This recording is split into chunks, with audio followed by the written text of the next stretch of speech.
where he's at in terms of his fitness? Yes, I can. He's not trained with us till now, and let's see if he can today. I've said, I think, 2 or 3 days ago when we played Fulham, that he's not going to be out for long. But yeah, because games come so fast, it's he's in between, maybe training with the team, or it would take him 1 or 2 days extra. What moment do you feel you're in as a squad at the moment? It's 9 games unbeaten, but obviously I know there's a disappointment of the draw in there, wasn't it? Yeah, it's 9 games unbeaten where we've had definitely 2 draws too many, and then I'm thinking about the Leeds away game and this game in terms of the moment we conceded a goal. Yeah, where are we? I think I've said so many times the answer to that question. We're not there where we want to, but I feel we have a very talented squad, and if everyone is available and everyone is ready, then I think we can do special things. And I also think we've shown that this season with quite a lot of impressive wins, but we've also shown that we've had impressive draws or impressive losses in a negative way. I mean that. So we haven't had the consistency, but we did beat very good teams already this season. So that tells you that the talent is definitely there, but the consistency, unfortunately, hasn't been there this season. One of those teams, obviously, is the team that you faced on Thursday night in Arsenal. In terms of then what you still want to achieve, what importance do you put on this one game against a side that is so far clear at the top of the table? A lot of importance, because we still have a lot to play for in the Premier League, but we're also in the FA Cup, which makes sense because we haven't played there yet, and in the Champions League, and these are knockout games, and these are games where you can face teams like Arsenal. So it's also for that reason it is an important game for us to see where we are in a one-off game, to see where we are against a very, very good Arsenal. They've been for years very good, and this season probably even better than the years before. Anna, what do you see as Arsenal's main strengths? Their main strength? Oh, that's interesting. Maybe it's their main strength that they have so many strengths, or the main strength that they hardly have something that is weak, so they hardly concede goals. They can score from open play, they can score from set pieces, they can very good ideas about build up, can play a long ball. So it's a complete. They have the complete package, and that's for that reason they are, in my opinion, they deserve to be on top this season.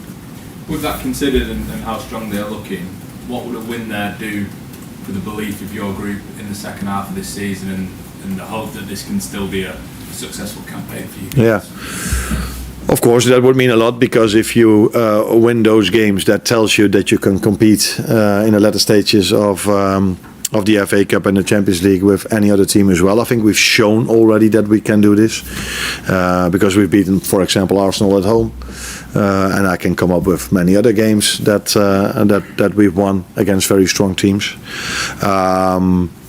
But we also know that it's going to be a special game for them as well. So we have to be completely ready, because they are as well. They are in a very positive vibe at the moment, and it's obvious that we aren't, especially because we've conceded again a late goal.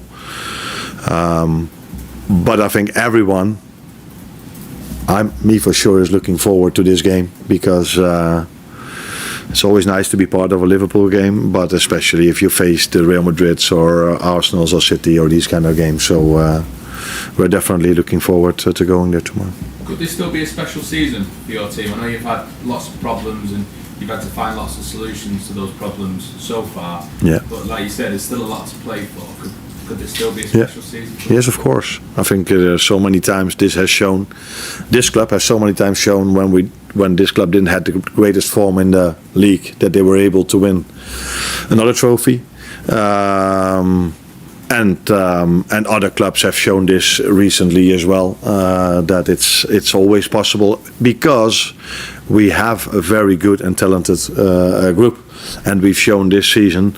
Inter Milan away, Real Madrid at home, Atletico Madrid at home, Aston Villa, who won maybe 18 from the last 20 games, only lost 2, one against us, one against Arsenal. We've beaten Arsenal at home, so yes, we've shown that we can compete with almost every team. Maybe there was one exception, but that was also because there was a goal disallowed from us just before half-time, which shouldn't have been disallowed. That was City away. But in all the other games, we've been competitive with everyone, but we haven't had the consistency against the clubs where we usually win. That led to the fact that we're now 14 points behind Arsenal. But so again, another challenge for us with, of course, players being out, but still enough very good players available to go to Arsenal and make it a proper fight. Thank you. Hi, Anna. There were reports this week that Manchester City are looking to sign Mark Gahey this month, and in September you did say that the club were ultimately close to signing him. I just wonder, is he someone that you'd like the club to go back in for this season, and how much of a blow would it be to miss out on someone who was a big target? Now, Vinny is always asking the first question, and usually I expected this question from him, but he now knows that I never talk about transfers in public, let alone talking about a transfer from maybe another club. So yeah, he after 1.5 years now knows it's no use of asking that question, but you can try, but my answer is always the same. We don't talk about players that are not ours. Also, earlier on the season when you beat Arsenal at Anfield, you restricted them to their lowest expected goals of the season. It's the only game Arsenal haven't actually scored in all competitions this season. So what can you take from that game to go into the Emirates on Thursday? No, you definitely look at that game as well, but that's not the only one we're looking at. It's the recent games as well, and that was the start of the season where both teams brought in new players. So I think defensively we did really well that game. You need to do defensively really well in every top game to even have a chance to win it, and. Of course, it's different if you play at Anfield because the fans are such a big help for us. But now our away fans will probably be a big help for us as well. And so yeah, we do watch that game, but I don't know. But I think Arsenal will probably play a few others than they did back then. So, but their whole way of playing have been under Mikel so much the same, and he every time adds something new. But so yeah, we can expect probably a similar team, similar to way of playing, let's put it that way. But they play at home. I think their fans will really be up for it. It's probably in the last 5-10 years one of the best times to be an Arsenal fan. They're at the top of the league. They have an incredible team, incredible manager. So I assume they look forward to the game tomorrow, but we are looking forward to that as well. Hi Arne, you mentioned there before that most of Liverpool's best performances this season have become against a better team, Real Madrid, Inter, Arsenal, Aston Villa.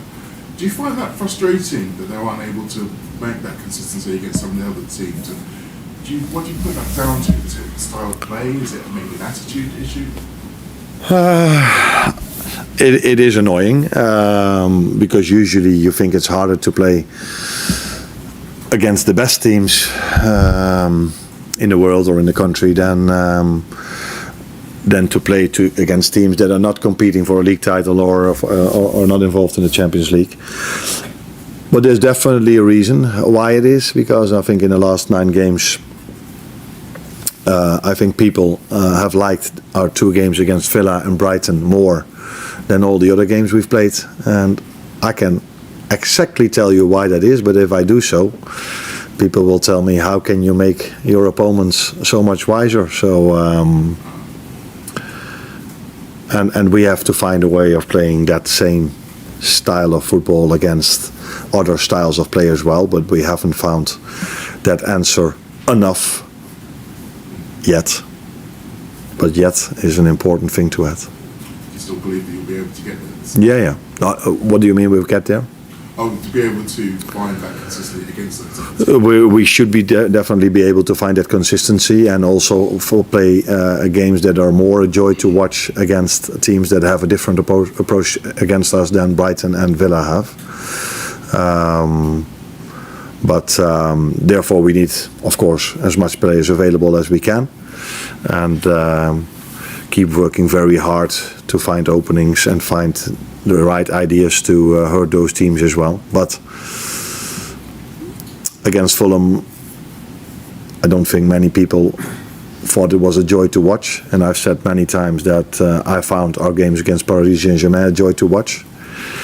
So then compare maybe these two games with each other, and then ask yourself the question: why is one game a joy to watch and the other is harder to watch?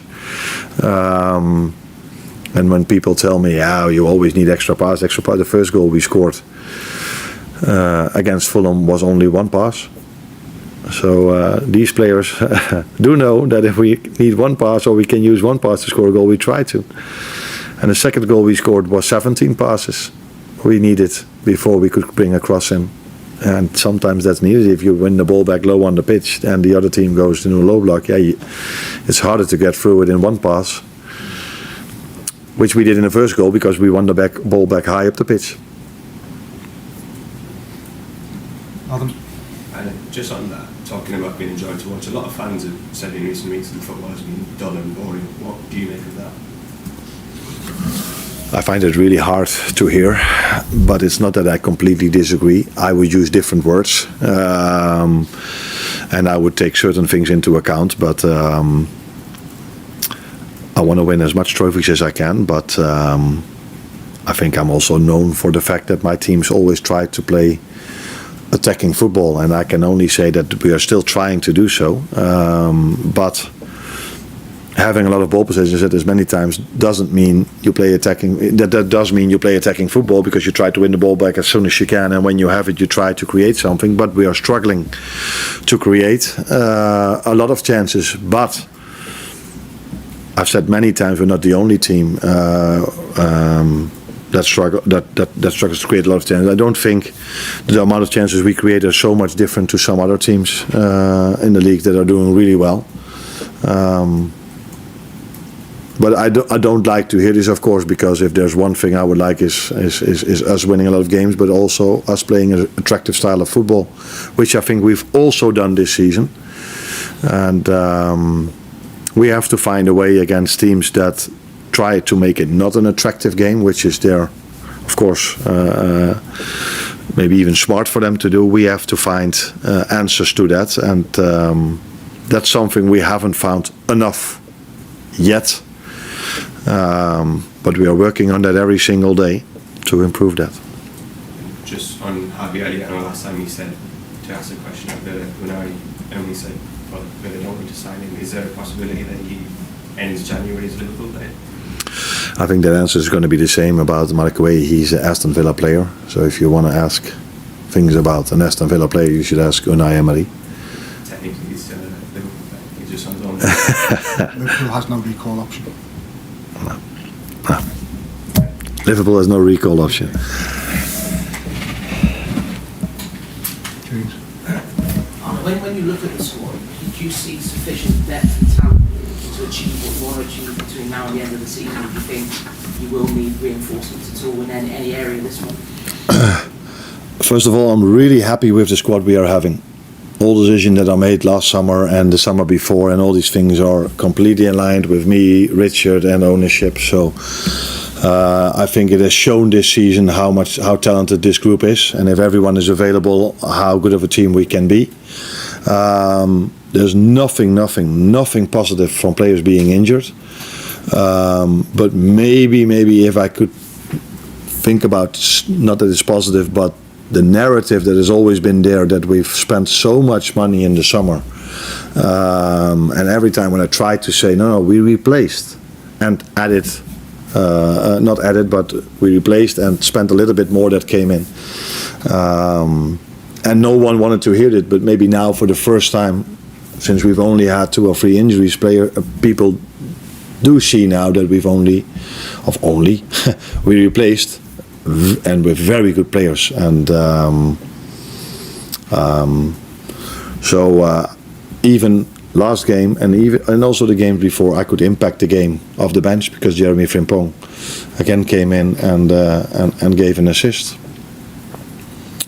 And the players that are starting are incredible football players.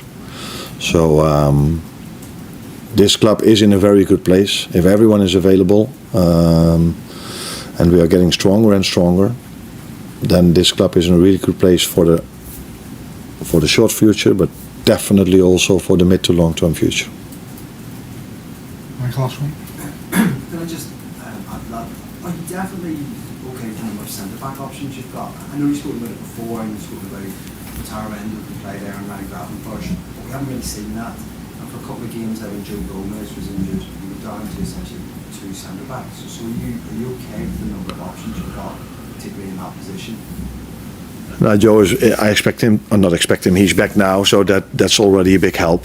But I think there is no manager in the world that would tell you, "Oh, I'm completely happy that I only have 2 centre backs available." But you have to look at the bigger picture, and the bigger picture is that we've signed an unbelievable, talented player with Giovanni Leoni, who will be back next season.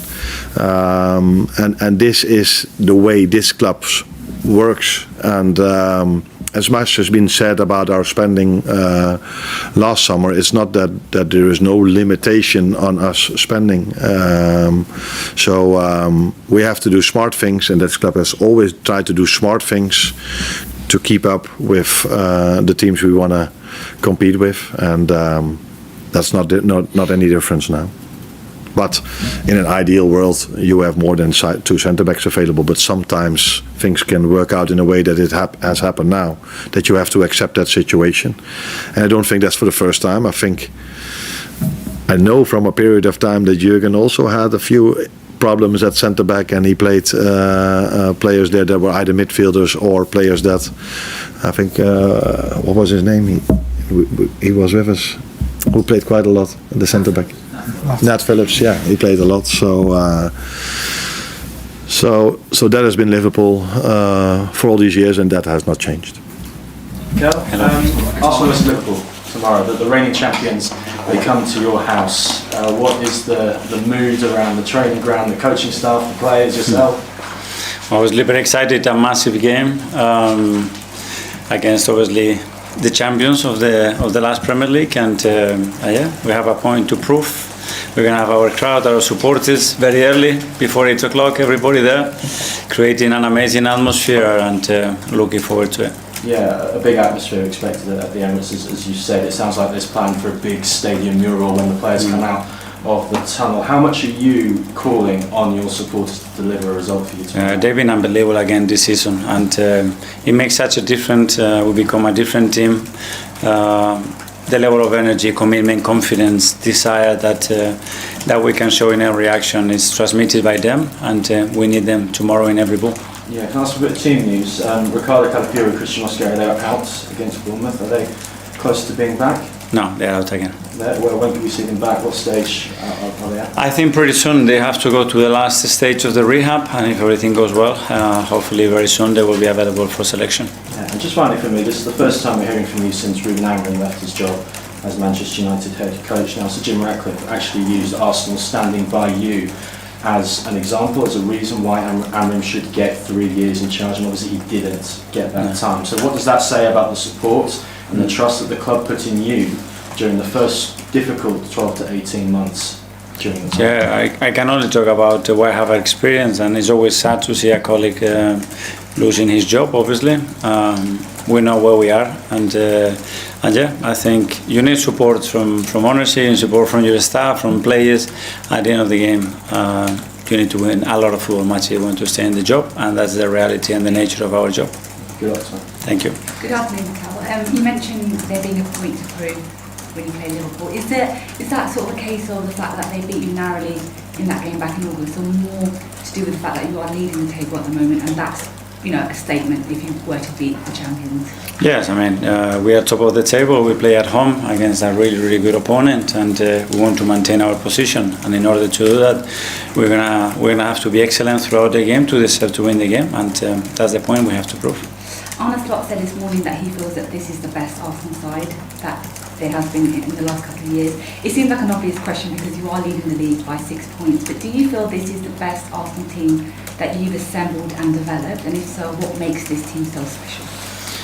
I don't know. I don't like really comparing, and I think every week the team is different because the players available are different, the position is different. So, yeah, maintain a lot of the great things that the team is doing, the individuals are doing, and consistency is going to be the key to that. And we know the difficulty of every game, and we are approaching that with a lot of excitement, understanding where we are, and with a huge desire that we have to achieve what we want to do in May.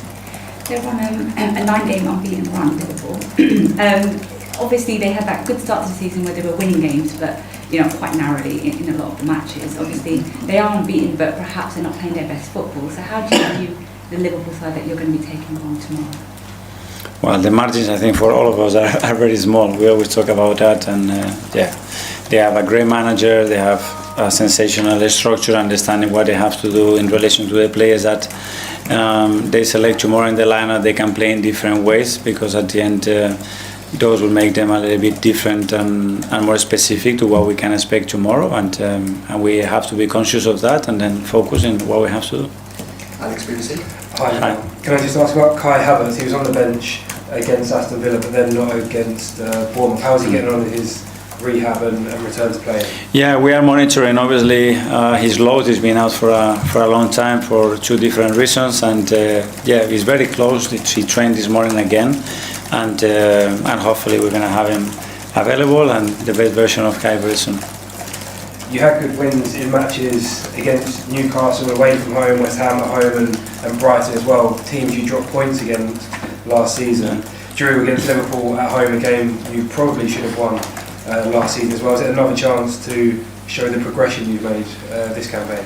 Yes, at the end we want to win every game, and the most important one is obviously tomorrow's, and we know what we have to do to beat them, and now we have to prove it on the pitch.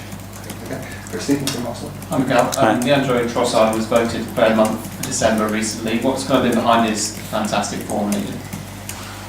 Well, first of all, I think his level of understanding and consistency. He's got ability, but the level of consistency he's showing this season in particular, I think has been exceptional. I think he's really clicking with the team in every aspect of the game, and is a player that provides something different to what we have. And you've spoken about the role that supporters will play tomorrow. What's that actually like when you've got such a huge crowd right behind you? Can you remember from your playing days what it actually feels like? There's nothing like it. I mean, you become a different player. Your emotional status is better, your energy level is better, your confidence is better. They thrive you to get actions with a lot of aggression, with a lot of determination, and that lifts the whole team. So that's what we have to provide tomorrow. Matt, Evening Standard. Hi Miguel. Hi. Considering how good Liverpool were last season and the signings they made in the summer, did you expect them to be your sort of main rivals in the title? Well, yeah, but obviously that's on paper, but I still think that they are running a superb team, and what they've done as well, and you have to understand as well the context that they had with certain injuries and the difficulty of the league for all of us, but my opinion hasn't changed about them. And after that Anfield match, there was sort of a lot of talk about whether the team were too cautious to compete with Liverpool. Were you confident you'd always sort of prove that wrong over the course of the season? I don't know. We always prepare the games to beat them in the best possible manner, in the way that we believe is going to give us the best chance to do that. Hi, Michael. Right at the start of this press conference, you just said you feel like there's a point to prove. So I was just wondering what that point is in your head. We can go again and again. I mean, every week we have a point to prove. We had it a few days ago against Bournemouth after a great win against Villa, and it's going to continue like that till May. And we know that because once we're in the position that we are in, we want to maintain and extend the lead that we have. And in order to do that, our level of determination and desire has to be with that mindset. In terms of maintaining that through, I guess, weeks where you're playing every 3 days, how do you keep, I guess, everyone, not just players but staff, on that kind of goal, if that makes sense? Well, we all want it that much that that's what is driving everybody, and that's the superb quality that we have within the club, staff and players especially, because we know what it's going to take to achieve what we want.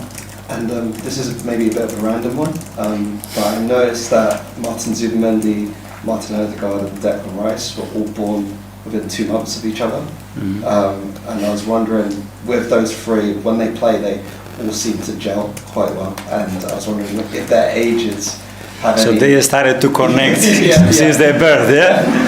But how you see let me investigate about that, and I can come back to you in a few weeks. Yeah, but how do you see them, I guess, as a trio, both on and on? And off, sorry. It's a great point. So maybe it's something that we have to think about. It's very clear and obvious that they click, they understand each other really well, they complement each other exceptionally well, and that's something that we believe that we could achieve before we brought them together, and now they are doing it. Mikel, Amorim and Maresca, they both left their jobs after speaking about the sort of frustrations with the head coach model. You were hired here, obviously, as head coach, and then you became manager. And I know every club's different, but for you, what difference did that make going from head coach to manager? Well, it was different at the time when they proposed to change their role and what they thought about in the areas that I could help probably more than probably they expected at the beginning. But at the end, it's about the relationships and the people, because and we have formed great teams with very different qualities, and some that have been more on sets and things.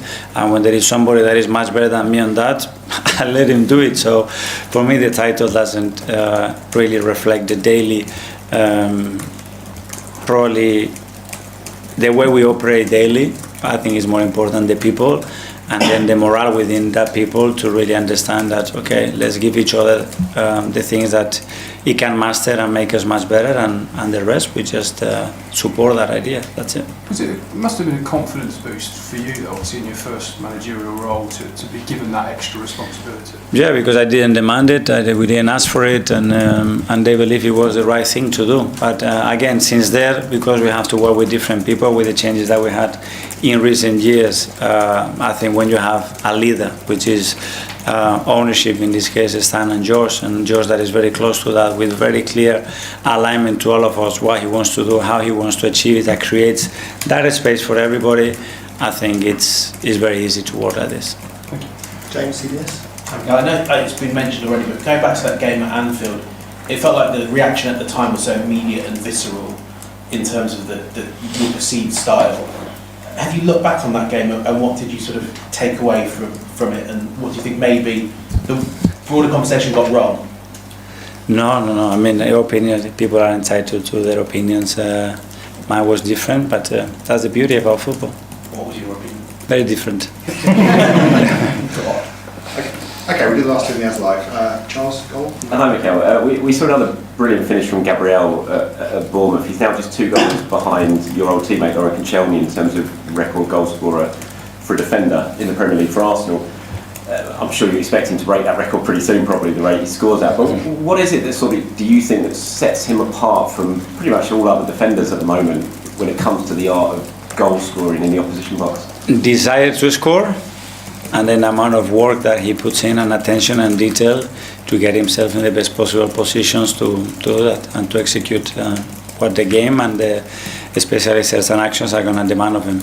And just on Pierre Hincapié, he seems to have really sort of settled in now and adapted and stepped up in Ricardo's absence. So how impressed have you been with his way he's adapted to the Premier League, especially after missing out early on through injury? Very impressed, because obviously he came very, very late in the market without pre-season after a surgery as well. So yeah, I mean, it's been immense. I mean, for everything that we ask him to do, he's fulfilled that in various roles as well. So yeah, it's been I think it's been a big boost for the team and another step in terms of what he can bring to the team.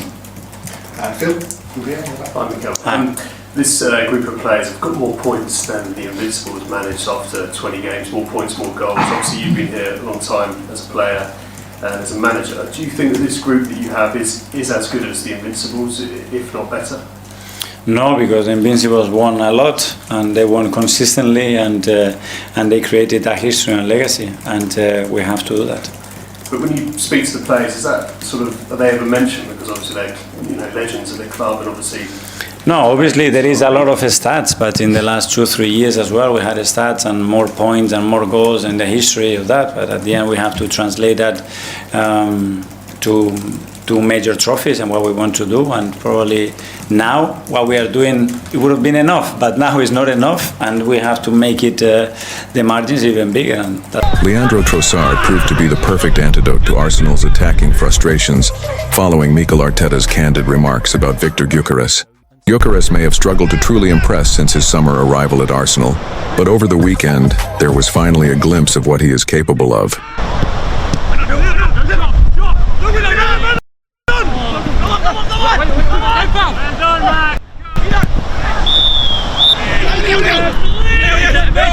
More importantly, Trossard showed exactly why he could be the key to unlocking the Swedish striker's full potential during Arsenal's hard-fought 2-1 victory over Wolves at the Emirates Stadium. The 31-year-old winger injected fresh energy into Mikel Arteta's side on Saturday night and helped breathe new life into the Gunners' attack. Shortly after replacing Gabriel Martinelli in the second half, Arsenal found the breakthrough. While Trossard did not directly contribute to either the opening goal or the dramatic stoppage time winner, his influence on the game was undeniable. Trossard took control of proceedings, dictating the tempo and pulling the strings down the left flank. Time and again, he dismantled Wolves' compact defensive setup, releasing Miles Lewis-Skelly into space, picking out Declan Rice on the edge of the box, and crucially, feeding Gyökeres with intelligent, well-timed passes. Operating as a creative hub, the Belgian showcased his playmaking qualities, delivering sharp, purposeful distribution. His introduction completely shifted the momentum of the match, and for the first time in weeks, Arsenal's $64 million striker briefly looked like a genuine threat. Before Trossard's arrival, Gyökeres endured a frustrating and ineffective outing in attack.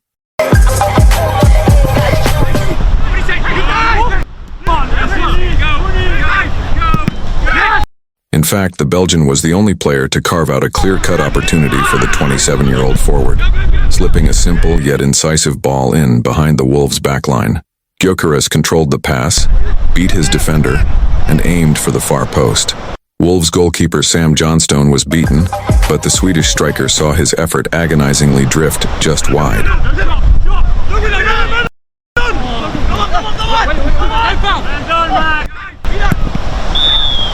If Arteta truly wants to get the best out of Gyökeres, then granting Trossard a more prominent role in the starting 11th could be the solution. Speaking to TNT Sports after the win, the Arsenal manager openly addressed the challenges facing his marquee signing. "It's a collaboration between the two," Arteta explained. "He was in some really good positions, but the ball didn't arrive quickly enough, accurately enough, or with the precision a number 9 needs to score."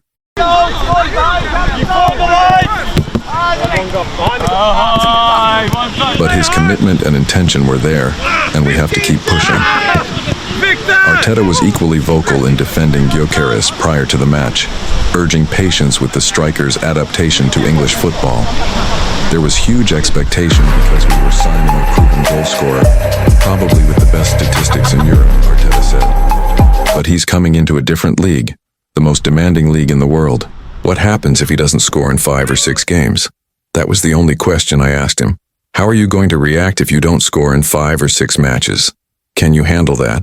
And what about the next 100 games? That's what people need to see. The sample size is still very small, so leave him alone. Let him do what he does best. Support him, and I'm convinced things will come good. That message from Arteta resonated beyond the Emirates. In the days following the Wolves' victory, the debate around Gyökeres intensified among pundits, supporters, and former players. While some questioned whether Arsenal's record signing is truly suited to the Premier League's pace and physicality, others pointed to the structural issues around him rather than the striker himself.